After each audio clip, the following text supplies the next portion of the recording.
Moi, c'est Simone Reber. Je suis diététicienne à la base. Je me suis spécialisée il y a à peu près 8 ou 9 ans dans le sport à Macolin et depuis plusieurs années, je vois quasiment que des sportifs de tout niveau, de tout sport. Je les accompagne pour mieux manger, pour leur performance. Je travaille ici à Lausanne et à Fribourg. Quel est le rôle de l'alimentation dans la performance sportive? Alors, c'est une pièce de puzzle. Ça fait partie comme le sommeil, comme l'entraînement technique, etc. Je dirais la performance, c'est un cocktail de toutes ces choses-là. Et l'alimentation, bien sûr, son rôle, c'est principalement de fournir de l'énergie au bon moment. Quel rôle jouent les glucides, protéines et lipides dans la performance sportive et comment ajuster leurs apports en fonction des phases d'entraînement, préparation, compétition et récupération? Alors, les glucides, c'est la benzine pour la voiture. Ça veut dire que c'est notre source d'énergie, surtout l'énergie pour des intensités hautes. Après, il y a les protéines. Leur rôle, c'est plus la structure, former des muscles, aider à la régénération. Et eux, on a moins besoin en quantité, mais on a aussi besoin régulièrement sur toute la journée. Si maintenant on regarde le bon timing, ça veut dire avant un entraînement ou une compétition, c'est mieux d'avoir des glucides principalement. Pendant l'effort, si l'effort est très intense ou long et ce que j'ai mangé avant, ça suffit pas, ça serait à nouveau des glucides que j'ai besoin. Et c'est seulement après, pour le recovery, que j'aurais besoin des glucides et des protéines. On voit les lipides, je les ai pas trop mentionnés parce que les lipides, c'est aussi des fournisseurs d'énergie, mais ils sont très difficiles à digérer. Et pendant l'effort, quand la digestion est déjà un peu réduite ou ralentie, c'est pas trop confortable de digérer des glucides. Les lipides, c'est plus un peu à mettre à côté et c'est plus des glucides pendant, sous forme liquide, semi-liquide comme des gels ou en solide comme barre, et les protéines plutôt par après. Quelle est l'importance de l'hydratation dans la performance sportive et quels sont les risques d'une hydratation trop faible? L'hydratation, c'est très important parce qu'un corps déshydraté, on sait qu'il est moins performant. Alors, il faut assurer que mon hydratation reste correcte. Je perds des liquides parce que je transpire et ça cause ça, la déshydratation. Et si j'arrive plus à transpirer parce que j'ai plus l'eau dans le corps, c'est la température du corps qui augmente et ça peut être même amener quelqu'un à l'hôpital parce qu'après on surchauffe. Après, bien sûr, la performance, elle est réduite. Alors, c'est pour ça qu'il faut vraiment faire gaffe à boire régulièrement et on dit souvent c'est 4 à 8 déci-heures. Tout dépend de la tolérance individuelle, la chaleur, qu'est-ce qu'on boit, etc.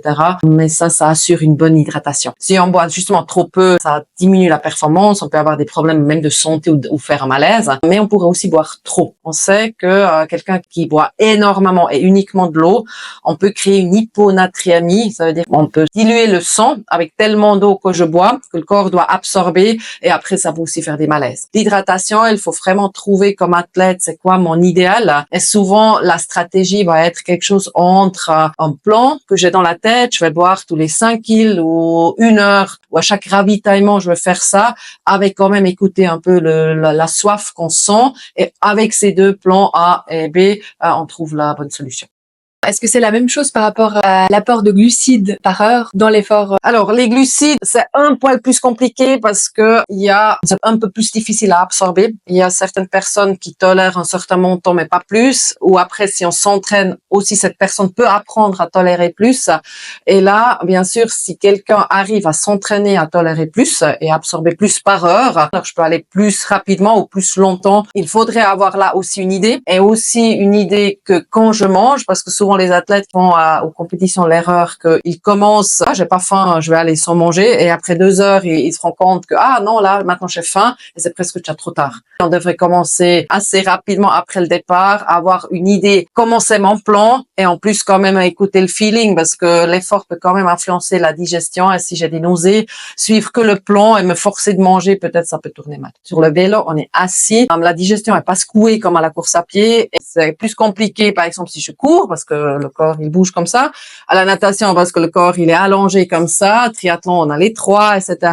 Et il faut aussi dire, est-ce que dans mon sport, j'ai besoin autant de glucides? Alors, il faut vraiment voir quelle durée, parce que souvent, on dit aussi, si mon entraînement ou ma compétition dure jusqu'à 1 heure, souvent 30 grammes de glucides pendant, ça serait suffisant. On mange avant et après.